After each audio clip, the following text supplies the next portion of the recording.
I wanted to talk about the recent Charleston killer who went into a church and massacred 9 people for racist reasons, because he simply did not care. He simply did not give a fuck. He did not like black people. He hasn't liked black people. He probably still doesn't like black people. And that's not what I really want to talk about. I want to talk about the people that were affected by this. And they've gone on record to say that they forgive him. And, you know, that's fine and dandy, but let's talk about forgiveness. And I really want to talk about what does that really mean. Let's talk about that for a second.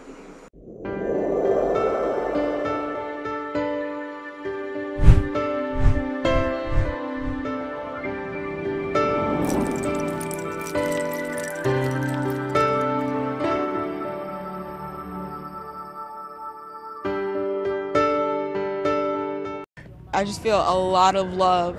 I'm a little bitter, but, you know, it overwhelms. I'm overwhelmed with love. How about you, Chris? Same thing, you know. We already forgive him for what he's done, and there's nothing but love from our side of the... So, I googled forgiveness. To forgive, to stop feeling angry or resentful towards someone for an offense, flaw, or mistake. To cancel a debt. Here's an example. He proposed that their debt should be forgiven. So, let's break the word down. For, to, as in beforehand, ahead of time, before somebody apologizes. To give them credit. So, somebody owes you something, you just basically say, you know what, you don't owe me anything anymore. So, my thing is that and you hear this a lot, and I'm going to tell you why. I'm just going to stop for a second and just say, I don't believe that these people truly forgive this person. I don't think they need to forgive him. And I'm going to tell you why. Because true forgiveness, this is the thing about the Christian religion, and why it's kind of, it sounds nice and it sounds cute and it sounds like, oh, this is all, oh, they're doing really good, the moral thing to do, good guys. And I don't want to beat up the family or anything about that. You know, I feel for their loss, but that's the thing. I feel for their loss that they are going through. When you truly forgive somebody, when you cancel a debt, you're basically saying, you know what, you don't have to apologize, I forgive you. We're not going to even press charges.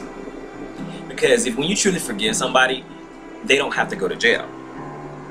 When you truly forgive somebody, you're like, you know what, you just killed my family, but don't worry about it. I love you. Come on over here. Let's have dinner. See, the thing is, you can't really truly forgive somebody unless you know their situation. Unless you know who they are, you know what they're about, and you figure out their motives, and then you have some empathy toward that person because you realize, oh, this motherfucker's crazy. You realize, oh, you know, they've been through some things. They have issues. But see, the thing is, this dude, he doesn't care about your forgiveness. And I know forgiveness is not about that other person. It's about using yourself. And you don't want to hold on to anger.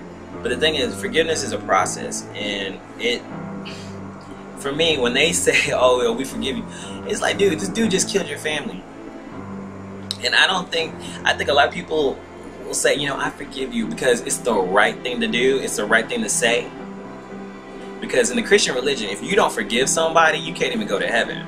So I think a lot of people forgive because they're afraid of going to hell, basically. And I'm going to be honest. They're forgiving this person because they're afraid to go to hell. They don't want to live there. They don't want to lose their Christianity. But what I'm saying is that if you truly forgive him, then why is he in jail? The thing is, forgiveness means canceling a debt. That means he did something, now he has to do something. The thing is, he is not forgiven because he's going to jail. Then he's probably going to go on death row and he's probably going to die. Now after he dies, go ahead and forgive him because he's dead, because he paid his debt. But actually, he's going to pay for what he did. So he's not forgiven. He's not forgiven by America. He's not forgiven by society. And I doubt if he's forgiven by the family. Remember, forgiveness means to stop feeling angry toward a person for what they did. And this is why I think religion causes people to be somewhat delusional. Straight up delusional. It's okay to be angry. It's okay to be mad because somebody killed your family. You're not going to go to hell for being mad. You're not going to go to hell for being angry. Allow yourself to be angry. Allow those emotions to process and get through it.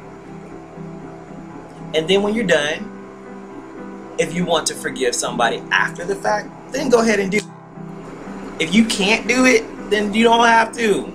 You'll be okay. You will be okay because you didn't do anything to him. He did it to their family. He did it to the black race, pretty much. He wasn't attacking anybody personally. He was attacking a race of people because he did not like a race of people. So he found a random group of black people at a church praying. Which is another thing. Everybody's like, you know, prayers are answered, prayers are answered. Prayer is a good thing to do to get yourself together. But for this issue of racism, it's going to take a little bit more than prayer. And I need my Christian brothers and sisters to stop being so passive about everything.